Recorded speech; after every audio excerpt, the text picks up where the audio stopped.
Shalom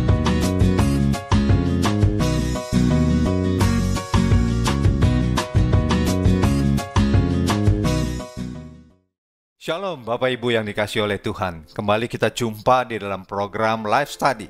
Barang siapa yang berhenti belajar akan berhenti bertumbuh. Mari kita bersama-sama berdoa. Bapa kami dalam surga, terima kasih Tuhan atas kesempatan ini.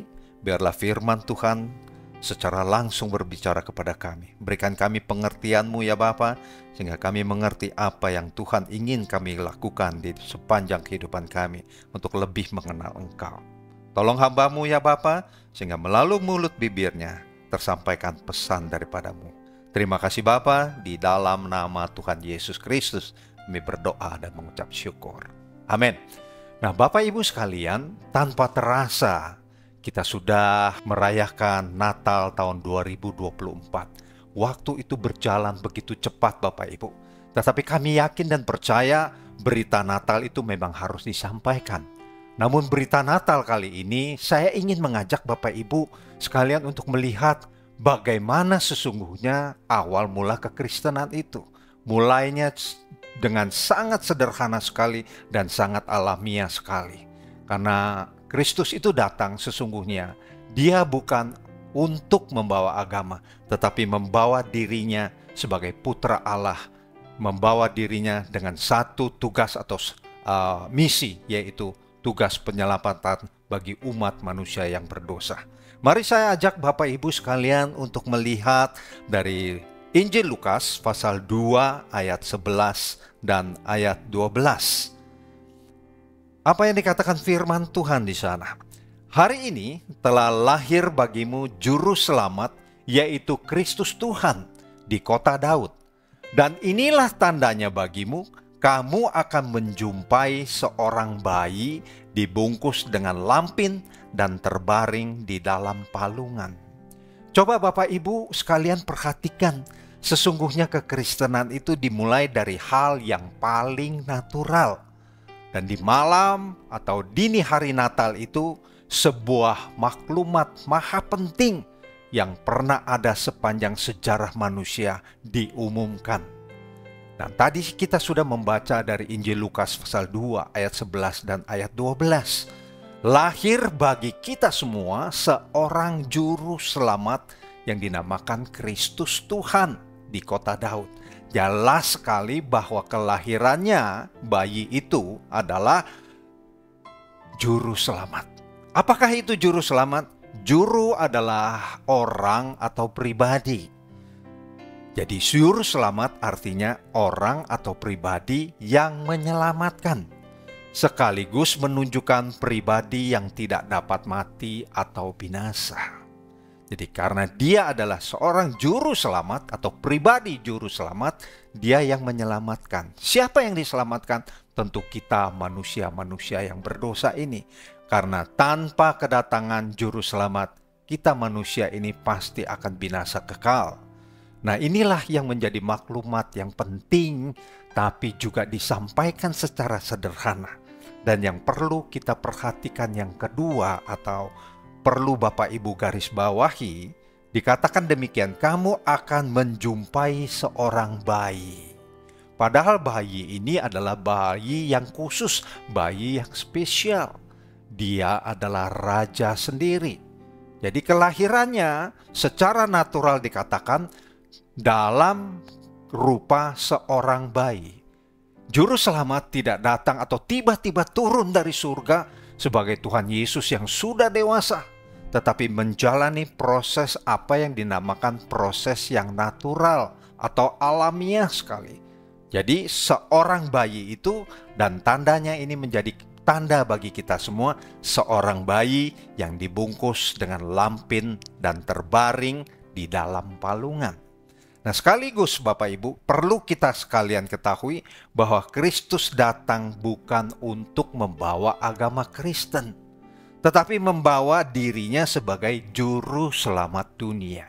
Dan ini adalah suatu pernyataan yang penting bagi kita sekalian agar kita tahu bahwa Kristus Yesus datang bukan membawa agama Kristen. Nah, untuk itu kita perlu melihat Juru selamat itu jelas tertulis di dalam Injil Yohanes pasal 3 ayat 16. Apa yang dikatakan firman di sana? Yohanes pasal 3 ayat 16, karena begitu besar kasih Allah akan dunia ini, sehingga ia telah mengaruniakan anaknya yang tunggal, supaya setiap orang yang percaya kepadanya tidak binasa, melainkan beroleh hidup yang kekal. Bapak Ibu bisa menangkap pesan ini? Apa kira-kira yang akan disampaikan oleh pesan ini?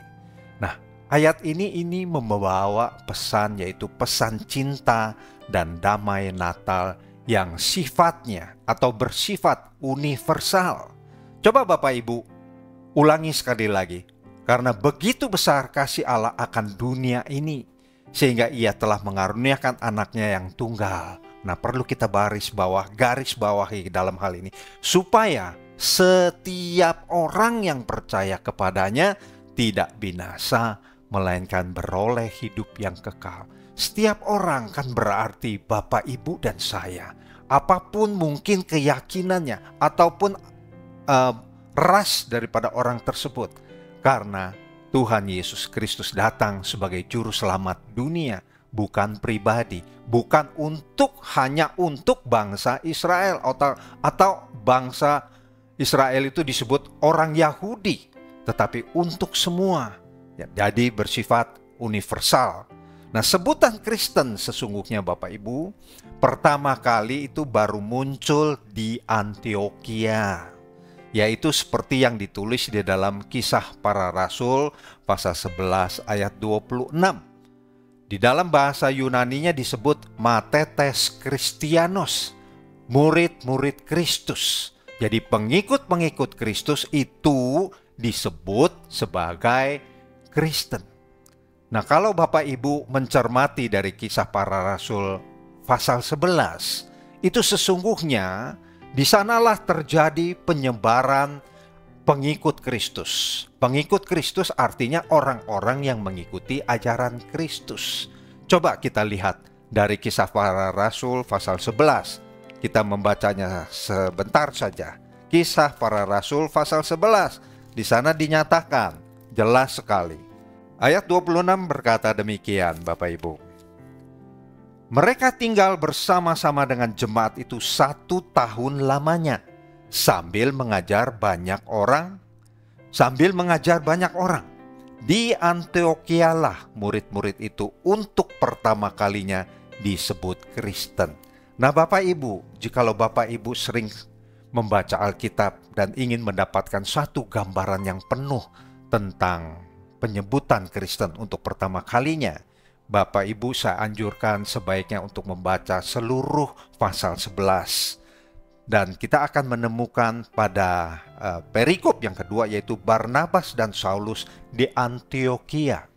Nah, saya coba jelaskan sedikit daripada latar belakang para murid-murid itu menyampaikan tentang Injil, yaitu tentang Yesus. Siapakah Yesus itu?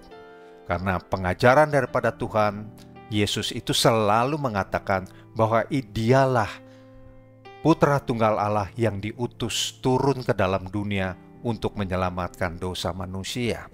Jadi Injil ini tersebar oleh karena para murid-murid yang pertama kali tinggal di ruang atas menunggu kedatangan Roh Kudus pada saat itu. Dan ketika mereka telah dipenuhi oleh Roh Kudus, mereka mempunyai satu keberanian, satu keyakinan untuk membawa bahwa Injil keselamatan ini harus disampaikan. Dan ketika Injil keselamatan ini disampaikan, banyak orang-orang dari luar bangsa Yahudi yang menjadi percaya. Salah satunya yaitu bangsa Yunani. Dan mereka menjadi percaya dan menjadi pengikut Kristus. Sedangkan Injil itu dibawa oleh semua pengikut-pengikut Tuhan. Dan kalau di dalam perikop Barnabas dan Saulus di Antioquia, jelas bahwa mereka ini, Barnabas inilah yang mengajak Saulus setelah Saulus ini bertobat. Sehingga Injil itu tersebar kemana-mana. Dan Barnabas dan Saulus ini juga yang mengabarkan firman Tuhan pada bangsa-bangsa asing atau bangsa-bangsa kafir pada waktu itu yang disebut Gentile, atau orang-orang di luar daripada bangsa Yahudi. Sehingga di dalam ayat 26 itulah mereka untuk pertama kalinya disebut sebagai orang Kristen. Dan orang Kristen itu sampai saat sekarang ini dikenal adalah sebagai pengikut Kristus. Jadi bukan agama itu yang dibawa, melainkan Kristus itu membawa dirinya sendiri sebagai satu tanda. Inilah yang dinamakan Immanuel atau Sang Juru Selamat. Nah, mari kita melihat tentang kelahiran Tuhan Yesus ini. Bahwa nubuat tentang kelahiran Sang Juru Selamat sesungguhnya sudah dicatat di dalam Alkitab kita, Bapak Ibu sekalian. Di dalam kitab Kejadian pasal 3 ayat 15 merupakan satu petunjuk bahwa ketika manusia jatuh di dalam dosa, Allah sendiri yang sudah berkata bahwa akan ada keturunan dari perempuan ini yang akan menjadi juru selamat atau yang menghancurkan kepala sang ular. Mari coba kita membacanya bersama-sama Bapak Ibu sekalian dari kitab Kejadian pasal 3 ayat 15. Apa yang dikatakan firman Tuhan di sana? Dikatakan, "Aku akan mengadakan permusuhan antara engkau dan perempuan ini, antara keturunanmu," yaitu keturunan si ular atau keturunan iblis, "dan keturunannya. Keturunannya akan meremukkan kepalamu dan engkau akan meremukkan tumitnya." Jadi keturunannya itu yaitu yang digambarkan di dalam perjanjian lama, dinubuatkan sekian ribu tahun yang lalu. Bahkan juga Nabi Yesaya menubuatkannya tentang kelahiran seorang putra dari perempuan muda. Yang dikatakan di Alkitab itu perempuan muda. Sesungguhnya di dalam bahasa aslinya yaitu seorang perawan. Maka dikatakan di dalam kitab Kejadian ini, inilah tandanya nanti bagi kita semua. Sudah dinubuatkan tentang akan datangnya seorang yang menjadi juru selamat. Nah, coba kita lihat dari Yesaya pasal 7 ayat 14 ini. Mari kita lihat di dalam Yesaya pasal 7 ayat 14, firman Tuhan berkata demikian. "Sebab itu Tuhan sendirilah yang akan memberikan kepadamu suatu pertanda. Sesungguhnya seorang perempuan muda mengandung dan akan melahirkan seorang anak laki-laki, dan ia akan menamakan dia Immanuel." Sebab Tuhan, kata Tuhan di situ sesungguhnya adalah di dalam bahasa aslinya adalah Adonai, yang menunjuk kepada pribadi Bapa. Bahwa Bapa sendirilah yang akan memberikan kepadamu suatu pertanda. Kepada siapa? Kepada Nabi Yesaya. Bahwa seorang perempuan muda, kalau di dalam bahasa Inggrisnya disebut virgin. Virgin artinya seorang perawan. Nah, inilah yang menjadi pertanda bagi kita semua. Memang, mana ada di dalam dunia ini perempuan yang dikatakan perawan itu bisa mengandung. Dan kita tahu bahwa apa yang dikandung oleh Maria ini, perawan Maria ini adalah yang datang daripada Roh Kudus. Jikalau proses di dalam kandungannya adalah suatu proses yang ilahi, suatu proses yang ajaib, saya secara pribadi juga proses kelahirannya juga secara ilahi.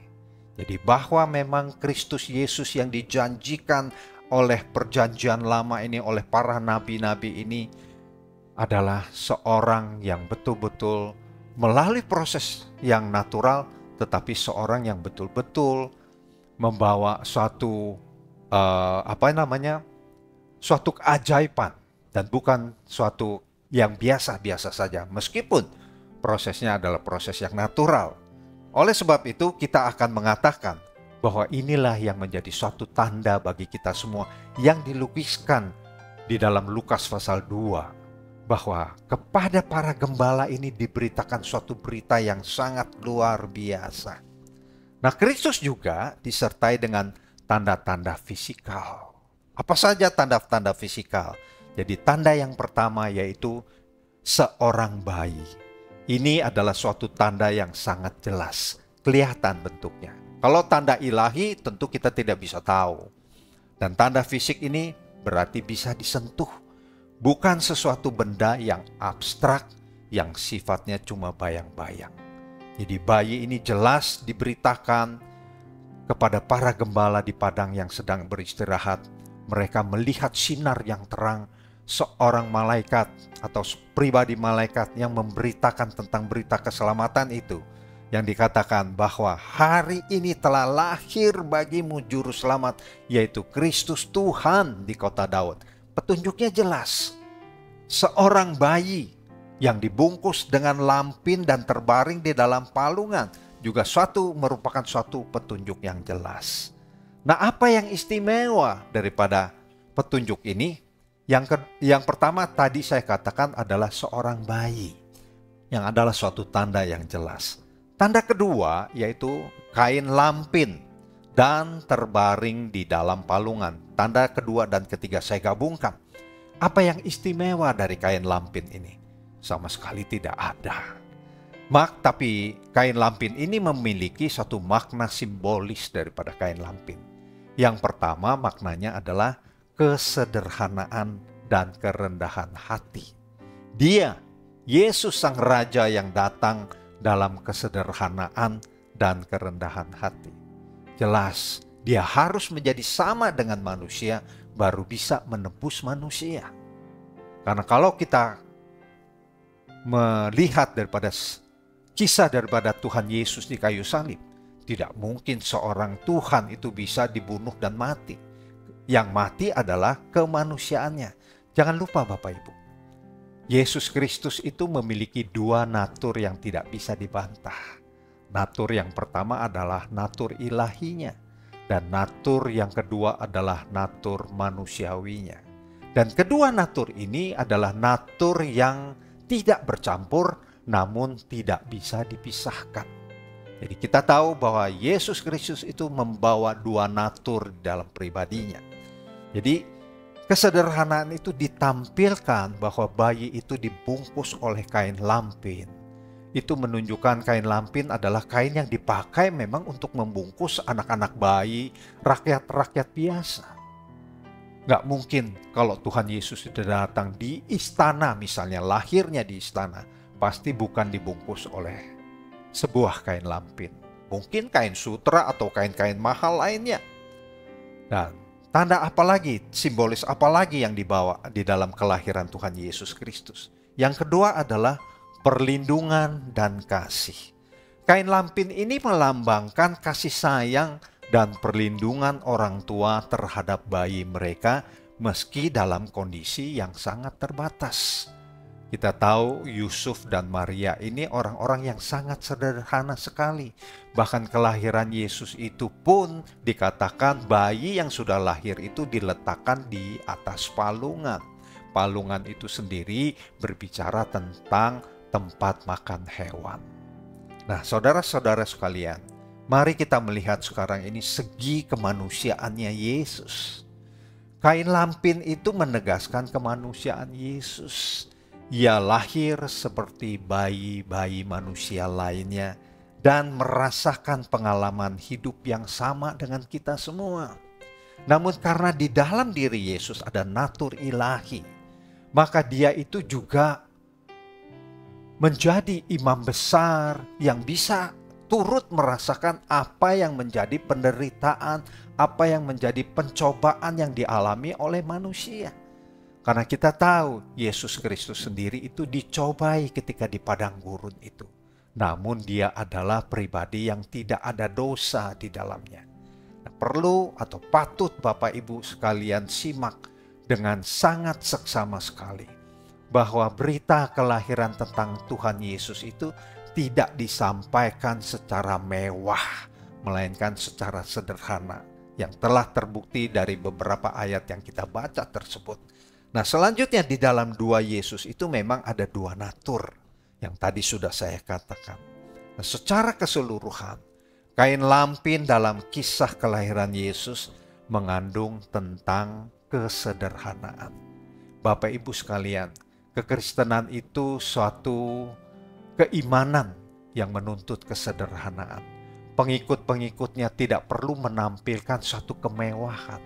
Karena kita perlu sekali di dalam hidup ini, di dalam hidup kita mengiring Kristus, perlu kerendahan hati. Dan kerendahan hati itu umumnya ditampilkan secara sederhana. Dan yang kedua, yaitu kasih sayang. Para pengikut-pengikut Kristus yang disebut sekarang ini sebagai orang-orang Kristen, yang nampak di dalam diri kita, yaitu perbuatan kasih sayang kita. Kita bisa mengkhotbahkan kasih sayang di atas mimbar, tetapi jikalau kenyataannya di dalam perbuatan kita, kita bisa benci, kita bisa bersikap tidak senang, kita bisa juga bersikap berpihak dengan seorang, karena orang itu memiliki kedudukan status sosial yang tinggi. Itu tidak menunjukkan sifat-sifat yang ada di dalam Kristus Yesus.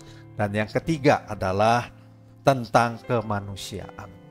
Karena apa yang dibawa, pesan yang dibawa oleh Tuhan Yesus melalui kelahirannya, melalui Natal itu, yaitu tentang kemanusiaan. Kemanusiaan kita ini sekarang begitu rusaknya, sehingga kita membutuhkan apa yang namanya juru selamat. Dan sejak dulu juru selamat itu sudah dinyatakan, dan dinyatakan di dalam Alkitab melalui suatu kelahiran yang begitu sederhana sekali. Kesederhanaan itu bukan menunjukkan suatu kemiskinan, bukan. Tetapi menunjukkan memang kerendahan hati daripada sang raja yang lahir di kota Bethlehem itu dibungkus kain lampin. Kain lampin menunjukkan suatu kesederhanaan karena dipakai oleh bayi-bayi biasa dan oleh manusia-manusia biasa, bukan keturunan raja. Padahal kita tahu bahwa Yesus itu adalah raja di atas segala raja. Nah, ketiga hal ini, kesederhanaan, kasih sayang, serta kemanusiaan, semuanya itu merupakan inti dari narasi Natal. Dan Bapak Ibu yang senang membaca Alkitab, mulai daripada kitab Kejadian sampai dengan kitab Wahyu, pasal 22 ayat 21 itu, kitab ini, Alkitab yang kita pegang ini, bercerita tentang satu pribadi, yaitu Tuhan Yesus Kristus, yang dikenal sebagai Juru Selamat, yang dipanggil sebagai Immanuel, Tuhan yang selalu beserta dengan kita. Nah, tanpa Yesus yang turun ke dalam dunia untuk menjadi Juru Selamat, maka Bapak Ibu sekalian, maka kita semua akan menjadi binasa. Orang-orang yang patut dilemparkan ke dalam api neraka yang kekal. Kita seharusnya memang bersyukur merayakan Natal tahun ini, tahun 2024 ini. Kita bersyukur bahwa Tuhan Yesus Kristus itu datang dengan segala kesederhanaannya. Tuhan Yesus itu datang untuk saudara dan untuk saya juga. Dan bukan untuk segolongan orang atau untuk segolongan bangsa. Sehingga kita ini semua dengan kepala yang ditegakkan berani mengatakan, Tuhan, Engkau adalah Tuhan dan Juru Selamatku secara pribadi. Amin. Tuhan Yesus memberkati kita sekalian, dan mari kita berdoa. Allah Bapa kami di dalam surga, kami bersyukur bahwa Engkaulah Tuhan dan Juru Selamat kami. Jikalau kami pernah menyalahartikan segala kekristenan yang ada di dalam kehidupan kami, ya Tuhan, tolong kami pada kesempatan ini menyadari bahwa kami memerlukan kesederhanaan yang Tuhan tunjukkan. Kami memerlukan kasih sayang yang Tuhan tunjukkan, dan kami memerlukan apa yang ditunjukkan oleh Tuhan. Engkau adalah Allah yang ilahi, tetapi menunjukkan sifat kemanusiaan yang ada di dalam dirimu.